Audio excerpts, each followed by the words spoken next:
Na primeira carta de João, nós aprendemos coisas muito preciosas. Na primeira carta de João, no capítulo 1, nos versos 1 e 2, nós lemos o seguinte: 1 João 1, 1 e 2. O que era desde o princípio, o que vimos com os nossos olhos, isso é João ministrando através dessa epístola, o que temos contemplado e as nossas mãos tocaram da palavra da vida. Preste bem atenção, essa visão revelada para que nós possamos sacar a importância do que é parar para mergulhar na palavra. Ele diz: a palavra foi tão forte que nós tocamos na palavra, nós tiramos a palavra de uma informação e nós tocamos nessa palavra para trazê-la à existência para a nossa própria vida. E diz mais o verso 2: porque a vida foi manifestada, e nós a vimos, e testificamos dela, e vos anunciamos a vida eterna, que estava com o Pai, e nos foi manifestada. Preste bem atenção em algo. O Evangelho, ele projeta todo um processo evolutivo, que permite nos levar a dimensões bem mais altas no que diz respeito a um relacionamento efetivo, Deus-homem, homem-Deus. O apóstolo João, ele diz que a manifestação da palavra, pela revelação que seria manifestada na pessoa do Senhor Jesus, para ele, aquilo já redundava em algo que extrapola todos os limites do entendimento. A palavra me traz algo sobre vida eterna. Ele conseguiu sacar, na essência da promessa de Deus, da ação, da graça de Deus em Cristo, já um fato que redundou na expectativa maior, a salvação da alma. Eu pergunto para todos nós aqui, qual o objetivo de nós congregarmos, de nós mergulharmos fundo num processo até certo ponto religioso, mas que tem como propósito, como pano de fundo para todos nós, uma segurança, uma expectativa, uma esperança, algo que nos tira do natural para nos conduzir ao sobrenatural. Tudo isso, objetivo o que para todos nós? Um resultado. Objetivo o que? Uma consequência positiva. Como o apóstolo Pedro diz, o fim da nossa fé, a salvação da nossa alma. Só que a visão da salvação, a visão da vida eterna, ela precisa radicalmente passar por um processo de construção no meu entendimento, para que eu possa ter a capacidade de abdicar tantas coisas que o mundo me oferece, que o imediatismo me oferece, pensando que essa eternidade tem um valor extraordinário e que eu preciso investir a minha vida nessa vida eterna. Você consegue entender isso? Só que eu tenho uma coisa: para que eu possa investir na vida eterna, eu tenho que abdicar muitas coisas dessa vida natural. Eu tenho que abdicar. E João foi muito claro, ele visualizou logo o eterno, passando por cima de todas as prerrogativas naturais. A visão do apóstolo João foi nítida, no que diz respeito ao verbo da vida, a palavra que se transformou em vida, a graça de Deus manifestada na pessoa do Senhor Jesus, como diz lá em João, capítulo 1, o Evangelho de João, no capítulo 1, verso 14. Preste atenção que você conhece muito bem isso que está escrito aqui. João: e o verbo se fez carne e habitou entre nós, e vimos a sua glória, como a glória do unigênito do Pai, cheio de graça e de verdade. A nossa visão precisa experimentar um pleno aperfeiçoamento, porque é importante que nós entendamos que, como um povo de Deus, nós precisamos abrir o nosso entendimento, que Deus precisa se revelar para conosco, e a glória de Deus precisa ser disponibilizada para que nós possamos contemplar. O que é uma adoração verdadeira? A palavra diz que os adoradores adoram a Deus em espírito e em verdade. O que significa isso? Significa uma interligação entre o Espírito de Deus que Ele colocou em mim e o meu espírito, para que nesse colóquio santo eu possa usufruir delícias dessa manifestação. Eu posso sentir na adoração a plena presença de Deus, a ponto de haver um quebrantamento e haver o quê? Uma contrição. Eu quero repetir pela terceira ou pela quarta vez isso que eu acho extremamente precioso. A palavra promete muitas coisas. E muitas coisas que nós fazemos, mesmo na conotação religiosa, podem até ser desprezadas, e talvez nem Deus aceite, pela maneira como nós fazemos. Mas tem uma coisa que o Senhor diz: eu não desprezo nunca. Um espírito quebrantado. E um coração contrito. Eu não desprezo. Agora, o que é contrição, o que é quebrantamento? É a capacidade de um íntimo relacionamento, nosso para com Deus, Deus para conosco. Eu pergunto, Deus quer isso? Deus almeja isso. Quando Deus colocou o homem no Éden, todo dia o Senhor passava para que pudesse experimentar essa comunhão. Isso quebrou. O que quebrou essa comunhão? O pecado. Quem destruiu o pecado? Jesus. Eis o Cordeiro de Deus que tira o pecado. E João, quando teve a visão da graça, ele olhou logo: olha a vida eterna onde está. É preciso que a gente possa entender isso de maneira ousada e corajosa. João diz: nós o temos visto e anunciamos, pelo que nós estamos vendo, a vida eterna. Ou seja, a contemplação do apóstolo João extrapolou o momento chamado hoje. Todos nós somos muito imediatistas. A igreja tem sofrido muito pelo imediatismo. Mas nós precisamos entender que a igreja trabalha com esperança. E a Bíblia diz: a esperança que se vê não é esperança, mas a esperança que se contempla pela fé é uma realidade. Então é um desafio que eu enfrento, é um desafio que você enfrenta. Nós não podemos ser imediatistas, mas nós temos que ter convicção de tudo que nós estamos abrindo mão hoje tem um fundamento e tem uma razão de ser. Nós almejamos coisas maiores, e é preciso que nós lutemos com Deus para que Ele nos possa permitir visualizar a essência dessa eternidade, como João contemplou. Vimos a manifestação da sua glória, e essa manifestação contemplada por nós nada mais foi do que a vida eterna. Ou seja, a contemplação que extrapola o momento hoje foi a dimensão da essência da fé. Fé.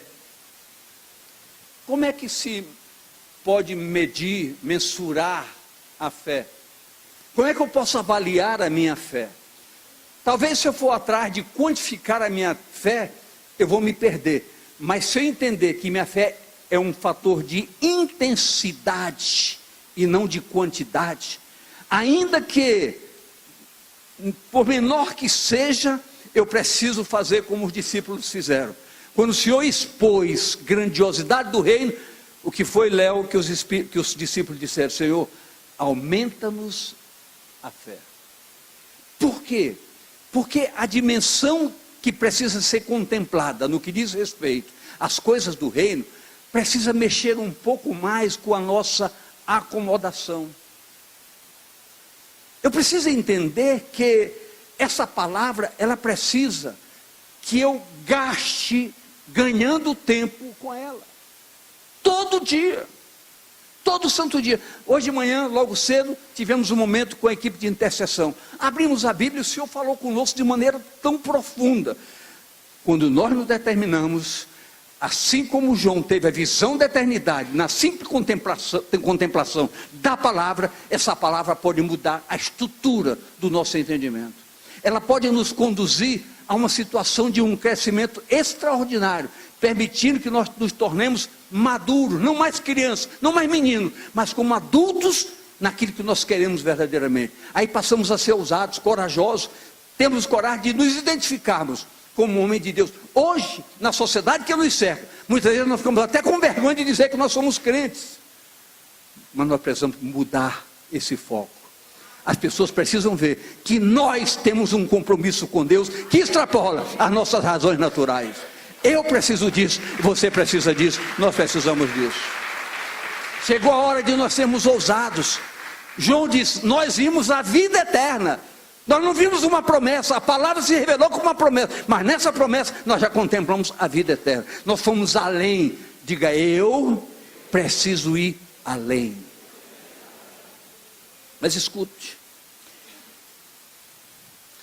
João estava decretando a ação divina através da qual a palavra extrapolou todos os limites. João já viu na palavra a pessoa de um fato concreto, a pessoa do Senhor Jesus. Então ele olhou Jesus como algo que extrapolou a simplesmente Deus mandar o seu filho. Ele olhou: esse homem veio para me trazer respostas, para me dar respostas. Quando se fala em Jesus, a religião é tão perversa, que muitas vezes nós falamos isso já com uma naturalidade. Mas é preciso nós aprendermos a falar sobre Jesus pelo que Ele é, para com a minha vida, para com a sua vida. Vejamos algo muito sério. Por todos os pecados nojentos que eu já cometi na minha vida, o preço de tudo isso era a minha condenação. Esse Jesus chegou: vou te liberar, eu vou pagar a tua dívida. O que Ele precisa ser para mim? Senhor da minha vida. Ele tem direitos sobre a minha vida. Diga a pessoa ao seu lado: o Senhor Jesus tem direitos sobre a sua vida, porque pagou a sua dívida, e você está aqui hoje adorando o Senhor, porque Ele liberou você para isso. O ato de gratidão constrói um funcionamento pleno do nosso compromisso para com Deus. Mas escute,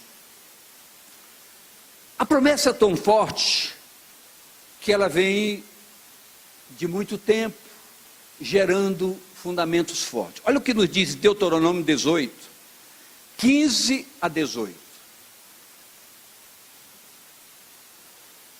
Preste bem atenção. Deuteronômio 18. O Senhor teu Deus te despertará um profeta do meio de ti e de teus irmãos como eu. A ele ouvireis, conforme tudo que pediste ao Senhor teu Deus em Horebe, no dia da congregação, dizendo: não ouvirei mais a voz do Senhor meu Deus, nem mais verei este grande fogo, para que não morra. Isso é Moisés. Então o Senhor me disse: bem falaram naquilo que disseram. Eis que lhes suscitarei um profeta no meio dos seus irmãos, como tu, porei as minhas palavras na sua boca. Ele lhes falará tudo o que eu lhe ordenar.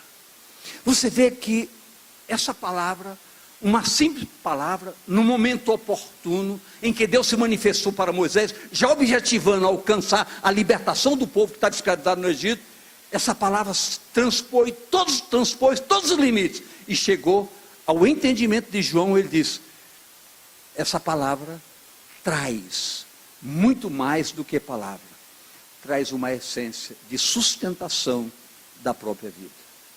É preciso que nós comecemos a mergulhar mais fundo. Eu preciso mergulhar mais fundo. Agora eu quero dar uma notícia para vocês extremamente preciosa. Quanto mais você abre a palavra com propósitos, mais Deus se revela, e você se assusta.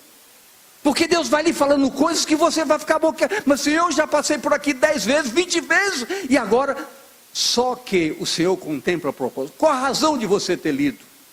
Muitas vezes você leu para cumprir um compromisso religioso. Aí eu li a Bíblia hoje. Se 2 horas depois ele perguntar o que você leu, não sabe o que foi que leu, nem lembra. Palavra é comida, e a comida é para gerar sustentação em nossas vidas. Então eu quero dizer que você, a partir de hoje, precisa dizer: a palavra é um componente de vida para a minha vida. Ela vai ser diferente quando você ler. Você não vai ler, você vai meditar. Você vai se alimentar da palavra. A letra deixa de ser letra e passa a ser nutrição para a sua vida. Foi por isso que João, eu vi o Senhor na palavra e contemplei a vida eterna através da palavra. Amém? Quem aqui está aqui porque almeja a vida eterna? Eu sou o primeiro. Então comece a contemplar, porque ela foi disponibilizada em vida para você.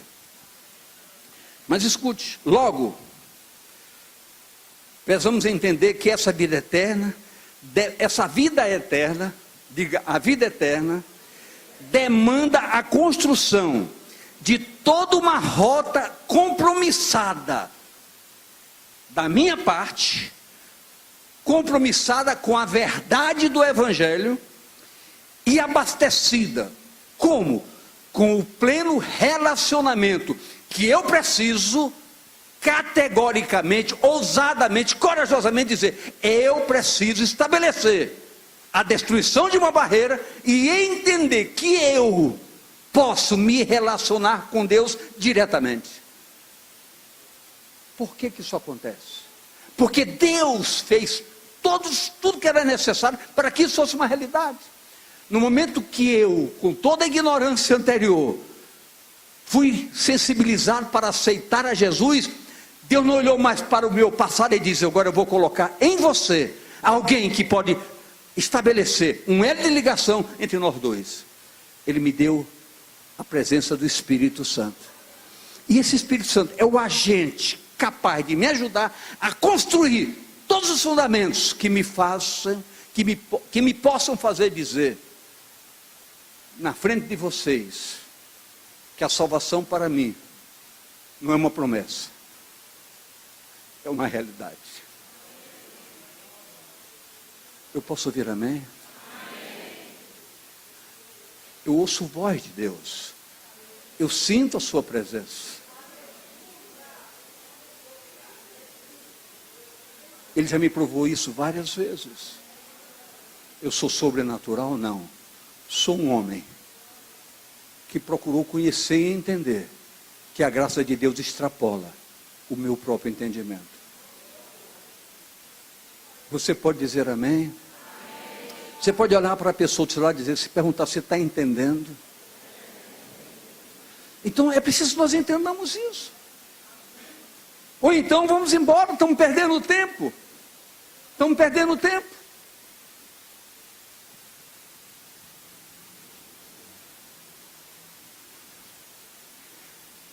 Olha o que nos diz o verso 3 da primeira carta de João, no capítulo 1.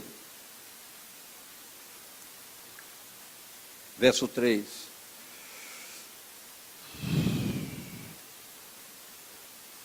Preste bem atenção. Eu queria que antes disso você olhasse novamente para o seu celular e dissesse, eu preciso me relacionar mais com você. Vamos mexer com você agora mesmo. O que vimos e ouvimos,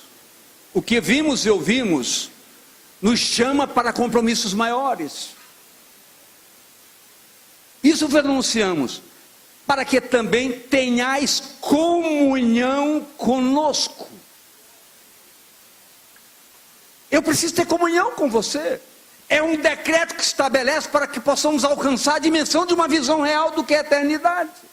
Temos que construir hoje todos os aparatos necessários para que o caminho se limpe completamente, para que nós possamos estabelecer os propósitos que a palavra traz para conosco. Ele está dizendo, eu vi uma comunhão entre vocês. Fale com a pessoa do seu lado. Dê um abraço nela. Queremos comunhão, queremos comunhão. O Senhor está dizendo, nós queremos comunhão. Olha o que ele diz, temos comunhão convosco, e a nossa comunhão é com o Pai e com o seu Filho Jesus. A evidência de que eu tenho um relacionamento com Deus é se eu puder ter um relacionamento com vocês. Porque a Bíblia diz categoricamente, se você que vê o seu irmão você não ama, como é que você ama a Deus se você não está vendo? Então você tem que provar que o seu relacionamento com Deus quebra todas essas barreiras e você pode se relacionar com seu irmão com toda a liberdade. Eu posso ouvir amém?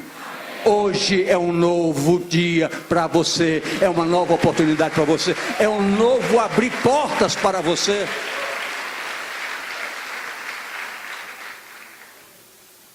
Então, João fala sobre um relacionamento horizontal e um relacionamento vertical. Não há o relacionamento vertical se horizontal não for uma realidade. João disse: nós temos comunhão uns com os outros, com vocês, porque nós temos comunhão com o Pai. E como temos comunhão com o Pai, nós temos comunhão com vocês. É algo, querido, que nós não podemos destruir mais. Chegou no ponto de avançarmos, de darmos passos mais seguros. Presta bem atenção. Aí você me pergunta: como isso pode ser fortalecido? Eu lhe respondo com muita simplicidade: nas células e no discipulado 1 a 1. É a melhor maneira de nós evidenciarmos a construção de um relacionamento sadio entre todos. Um ao outro ajudou, e a companheira disse: esforça-te, tem bom ânimo, não desfalece. Eu jamais posso me alegrar num fracasso, mas eu tenho que me abastecer de alegria em ver a sua evolução, o seu crescimento e a sua participação cooperadora na obra do Evangelho. Quem aqui já está em célula, por favor? Olhe para trás, vai ver a quantidade de mãos, por favor. Baixe a mão. Quem ainda não está, levante o braço, por favor. Por enquanto. E você tiver: ah, pastor, não sei como. Por favor, nos procure urgente. Temos toda uma organização para ali encaminhar com muita alegria para isso. E você vai ser orientado como pode se tornar um líder, como pode fazer o treinamento. Pastor, eu fui me matricular na escola, mas não tinha mais lugar. Calma, nós compramos um prédio, já está mais da metade paga. Para quê? Para como construir salas de escola, para que todos possam dizer: falta de sala e falta de escola não é, falta de vontade também não é. Eu posso ouvir amém? Você viu, poucos braços não estão, mas todos vão estar. A coisa está caminhando, mas eu acho que já está começando correndo um pouquinho. A partir de janeiro muitas coisas já vão mudar. Por exemplo, na primeira ceia de domingo, o que vai acontecer? Ah, pastor, às vezes eu fico: como é que vai ser o material da célula? Vai ser a ministração de domingo. Mas a administração de domingo, qual delas? A da manhã, da tarde ou da noite? Não se preocupe, a partir de janeiro, por exemplo, vai começar comigo. Eu vou ministrar a mesma palavra, de manhã, de tarde e de noite. Eu vou estar nos 3 cultos presentes. No domingo seguinte, outro pastor vai estar. Então, a matéria será a mesma do domingo, que você pode trabalhar e fortalecer a célula com toda a liberdade e aprender muito mais.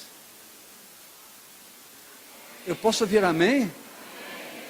Ah, não ficar satisfeito de eu estar nos 3, já estão saturados com um só.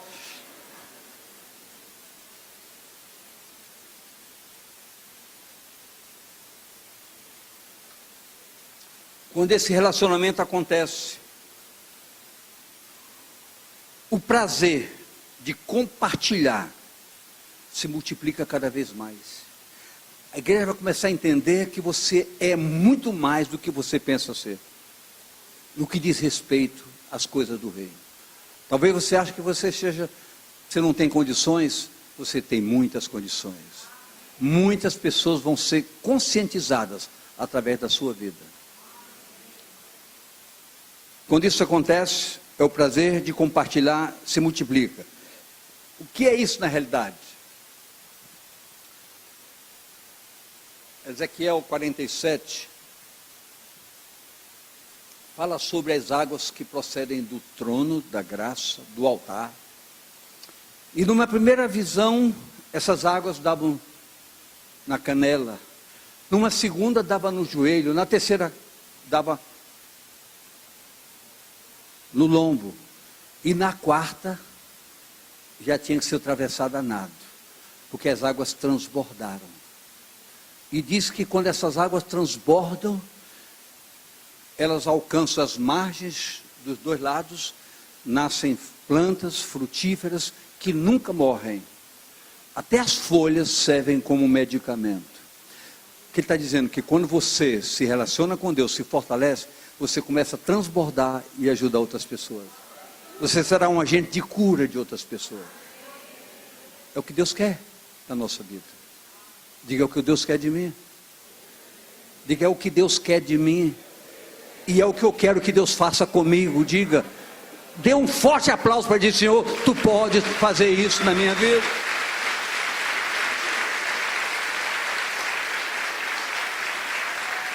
E sabe o que é que a palavra diz por causa disso? Põe o verso 4 agora.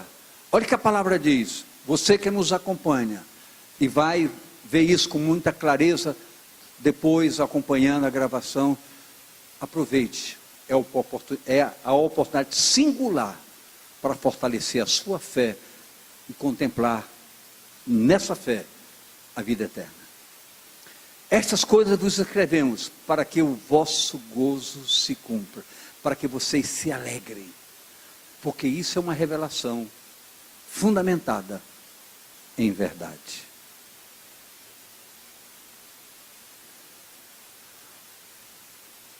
Verso 5 até o 10, vou ler com muita calma. E esta é a mensagem que deles ouvimos e vos anunciamos: que Deus é luz. Que Deus é o que, queridos?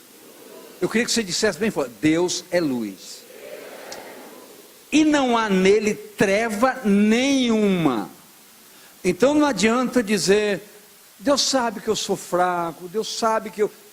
Nele não há trevas, só luz. Então não tente se justificar de maneira equivocada.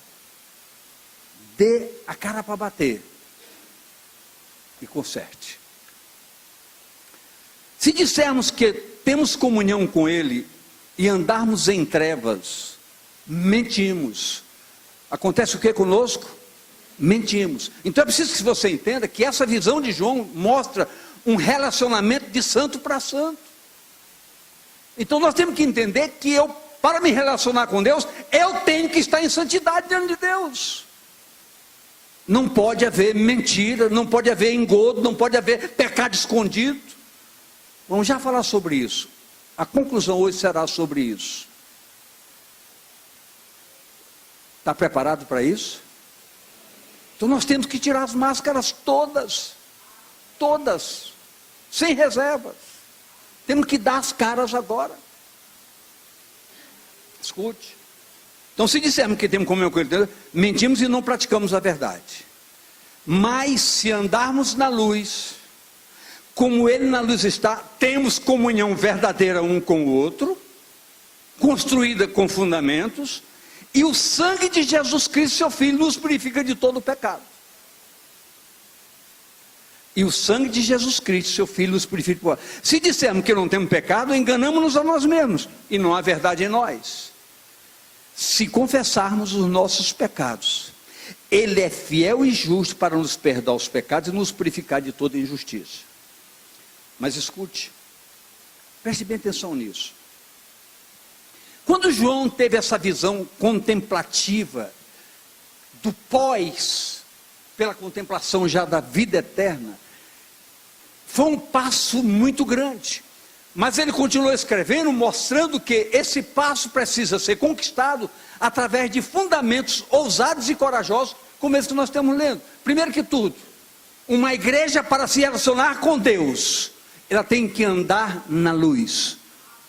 O que é andar na luz? É não fazer nada às escondidas. Porque muitas vezes, aqui nós estamos dando a cara, mas no escondido, nossa vida é uma vergonha. Estou falando com você? Não. Eu estou ministrando a palavra. E ela se adequa devidamente em quem precisa se adequar. Porque hoje, queridos, ninguém está aqui para julgamento. Hoje. Ninguém está aqui para julgamento. Mas hoje nós estamos aqui para a oportunidade.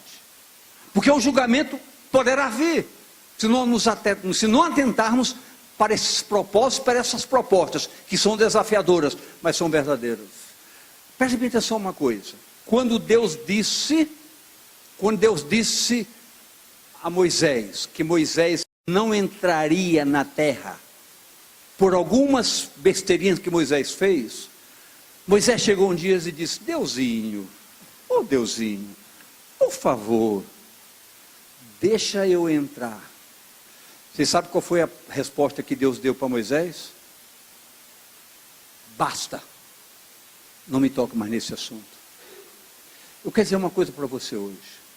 Você está ouvindo o seu pastor.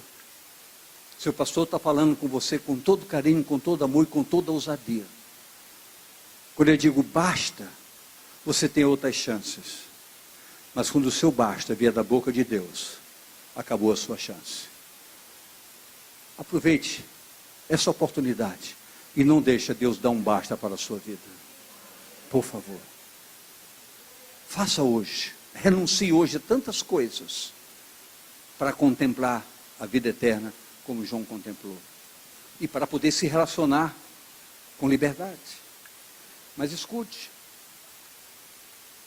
Se confessarmos, e se dissermos que não pecamos, fazemos mentiroso e a sua palavra não está em nós. Mas escute. O apóstolo procura mostrar algo que chama a um posicionamento radical. Se eu cometer uma falha hoje, pecaminosa, eu chego, Deus, eu quero te pedir perdão, me coloco em contrição diante de Deus, choro, lamento, peço perdão e sinto a leveza do perdão. Mas Rosana, eu amanhã posso fazer a mesma coisa. Posso repetir a mesma coisa. Foi aquilo que nós ouvimos aqui sobre a síndrome de Sansão. Sansão tinha uma atração muito forte por mulheres. E através dessa atração, sua vida foi embora. Na sua morte morreu ele, morreu muita gente. Mas teve chance. Teve chance. Errou a primeira vez, errou a segunda, entregou o segredo, cortou o cabelo cresceu, mas a sua vida perdeu sentido, porque essa síndrome, olhe para mim aqui, ela não era só de Sansão. Muitas vezes nós somos ávidos pela sensualidade, por contemplar nudez. Eu não vou perguntar para você, mas muitas vezes, às escondidas no nosso quarto, ligamos a televisão e nos prostituímos através de filmes ou de programas especiais que envolvem o aspecto sexo. Você sabe o que eu estou falando? Quem sabe o que eu estou falando me dê um sinal. Eu não acredito. Mas só tem gênio aqui, rapaz.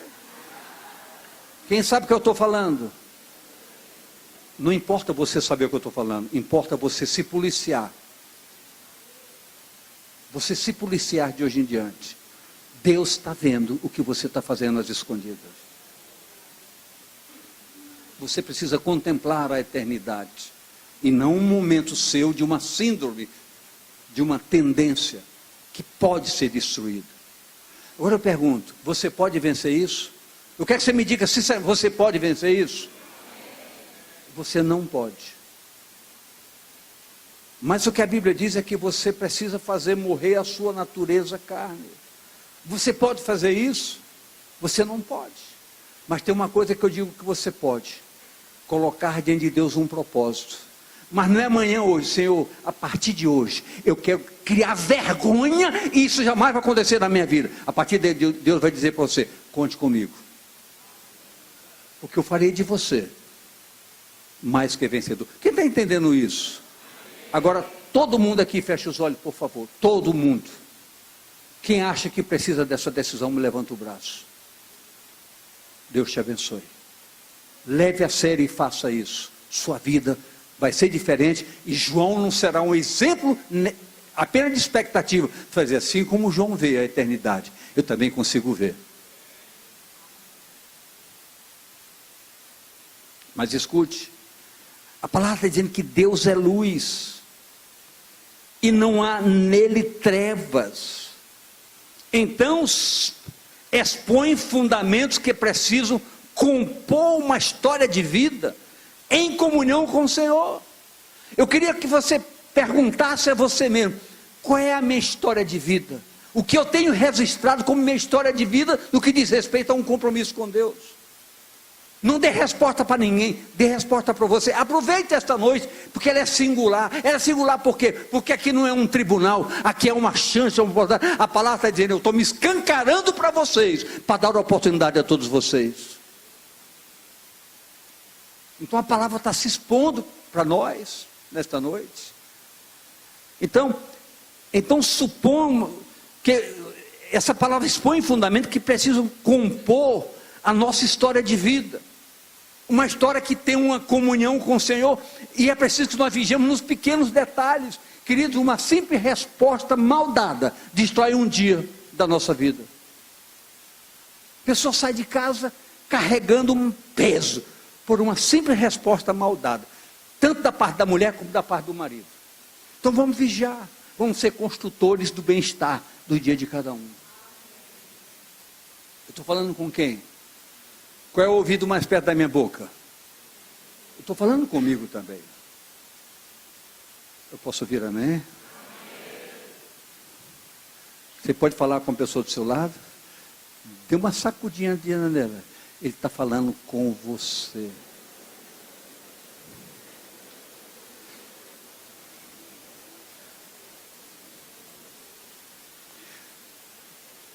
A palavra é muito forte. O chamamento para isso é muito forte. Olha o que nos diz 1 Pedro 1,16. Amém, meu filho, amém. Eu falei sobre ele sábado, domingo à tarde, domingo pela manhã. E vou falar sobre ele mais uma vez. O senhor Raimundo está aqui. Raimundo de Oliveira. Tudo bem, ele está aqui. Ele é uma pessoa que enfrenta algumas lutas com ele mesmo. A gente vê ele fazendo gestos. Não se espante. Todo dia ele está aqui. Está aqui no culto, adora aqui conosco. Então vamos vê-lo como um irmão querido, por favor.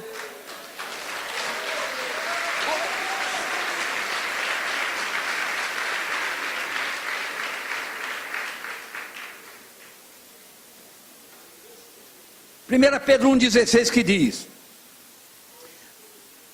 Deus dizendo para eu ouvir e para você ouvir. Por favor, o que ele está dizendo: olha, porquanto escrito está, sede santos, porque eu sou santo, diz o Senhor. Por que ele diz isso para nós? Ele diz: eu quero me relacionar com você, mas eu, um Deus santo, não posso abrir mão da minha santidade. Então, para eu me relacionar com você, seja santo. Então Deus quer que esse relacionamento se aperfeiçoe nos propósitos. Eu não tenho força sozinho, mas quando eu tenho um propósito, Deus contempla. Isaías 36:3, 26, é 36:3, ou 26:3, confira. Tu, Senhor, conservarás em perfeita paz aquele cujo propósito está firmado em ti, porque ele confia em ti. É 26:3, Isaías 26:3. 26:3, ok, bateu. Então Deus contempla propósito. Então estabeleça um propósito hoje. Você vai ver sua história começar a mudar. Pastor, mas porque o senhor não sabe, pastor. O senhor não sabe a tentação que eu enfrento. Pastor, isso é uma coisa que é uma história de longos anos. Eu não consigo me controlar. Faça uma coisa, para dizer eu não consigo. Diga: eu não consigo, mas Deus pode fazer eu conseguir. Deus pode mudar o seu apetite desordenado e fazer de você a sensualidade da verdade, que é saber ser um adorador em qualidades estabelecidas pela palavra. Ser santo, porque santo é o Senhor vosso Deus. Sede santos. A Bíblia trabalha muito com si. Por quê? Porque ela não é impositiva. Ela é expositiva, mas não é impositiva. O verso 6 diz: se dissermos que temos comunhão com Ele, não pode ser, nós não podemos ser diferentes dele. Se eu disser que eu tenho comunhão com Deus, eu tenho que provar para você que minha vida tem santidade, pois senão eu estou mentindo. Como é que você é um mentiroso, sei lá, tantas coisas, diz que tem comunhão com Ele? Comunhão com Deus é sinônimo de santidade. E santidade não é palavra, é vida. Santidade é, então vou deixar agora de fazer coisas que eu gosto. Não, eu posso fazer coisas que eu gosto, desde que as coisas que eu gosto não sejam coisas pecaminosas.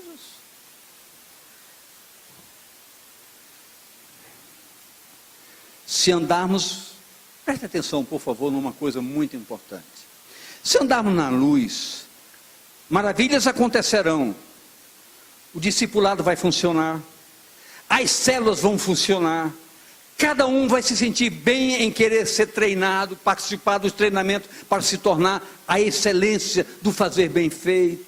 Tudo vai mudar. Todo mundo vai entender, puxa, eu sou cooperador da causa do Evangelho. Eu não pensei que eu tivesse tanto valor assim para Deus. Deus diz, eu quero que você seja cooperador. Transborde para alcançar outras pessoas. Você pode convidar amigo seu para ir à sua célula. Não se preocupe com nada, chegue lá, trate bem, receba, seja carinhoso, se exponha, dê chance. Devagarinho, quando você se espantar, ele vai perguntar, onde é que você congrega? Eu quero ir lá. E as coisas vão começar a funcionar. Diga, vão começar a funcionar. Diga mais uma vez, vão começar a funcionar. Diga, eu vou fazer funcionar. Amém mesmo? Então dê um aplauso para você. Para você. Porque se fosse para ele, teria que ser mais forte. As células vão funcionar. A consciência da graça redentora nos levará à posse da libertação plena do pecado. Porque muitas vezes nós estamos aprisionados no pecado e não conseguimos sair. Saímos hoje, nos arrependemos, choramos, amanhã o bicho começa a mexer de novo. Você rasga até o número da pessoa. Depois liga, me dá o número dela. Querido, isso é deformidade, não é naturalidade. Para o mundo é natural, mas para quem é do reino, não é. Preste bem atenção. A falta efetiva desses relacionamentos advém do posicionamento equivocado. Eu oro, eu medito, eu não preciso nada disso. Eu oro na minha casa, eu leio a minha Bíblia, eu não preciso nem de ir para a igreja. Eu oro, eu me relaciono com Deus, eu abro a sua palavra, eu oro. Muitas pessoas são autossuficientes, são soberbos sem perceber. Queridos, nós precisamos um dos outros. Nós precisamos um dos outros. Nós precisamos de um ombro amigo. Nós precisamos de alguém que nos ouça. Ninguém tem tempo de ouvir ninguém. Nós precisamos de alguém que nos ouça. Eu quero confessar uma coisa para vocês. Porque eu vou confessar daqui a pouquinho. Preste bem atenção. Me coloca mais uma vez o verso 9. O verso 9. Eu queria que você lesse bem alto para eu ouvir.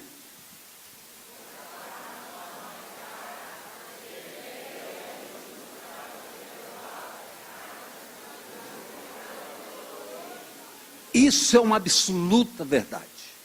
Quantas vezes eu chorei por pecados praticados por mim? Quantas vezes? Cheguei ao ponto de dizer, como é que eu sou capaz? Eu quero dizer que graças a Deus, Deus tem me dado maravilhas de superação de todas as coisas. Pode dizer que a facilidade, depois que você realmente consegue vitórias, a leveza da graça é algo sobrenatural. Mas eu quero dizer para você que isso não é suficiente. Porque muitas vezes você se arrepende mesmo. Mas amanhã a provocação vem. Então, eu queria que você ouvisse de vocês, isso é verdade?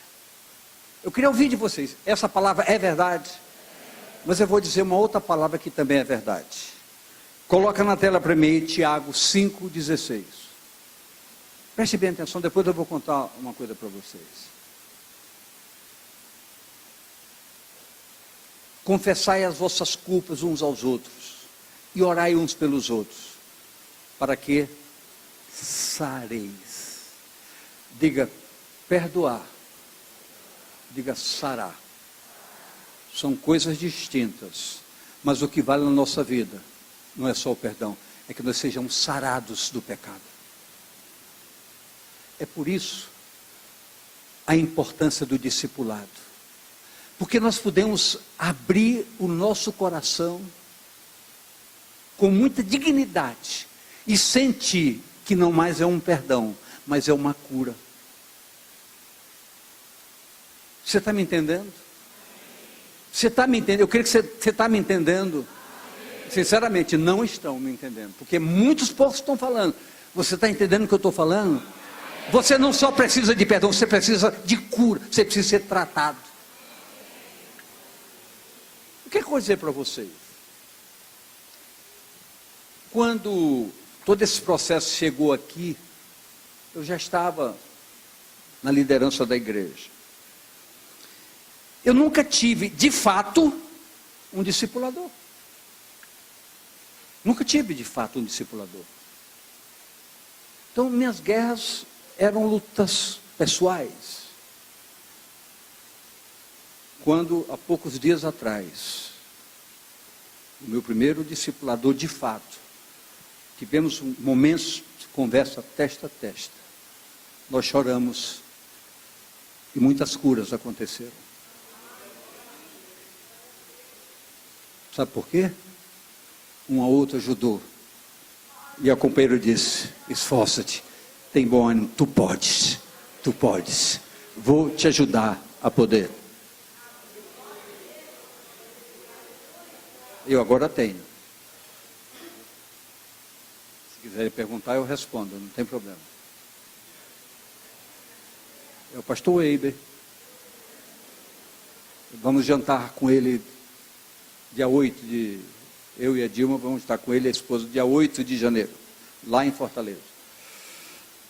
Mas não é que o senhor estava... Não, eu preciso também. Eu preciso também. É bom você fazer quando você faz. Fazer para os outros quando você faz para você. Amém, queridos? Sabe o que João viu? Diga comigo, ele viu a vida eterna. Porque ele contemplou na promessa da palavra o Senhor da vida eterna, Jesus. Essa visão, eu gostaria que você começasse a ter, experimentar. Porque com certeza, sua vida não mais será a mesma. Fique de pé.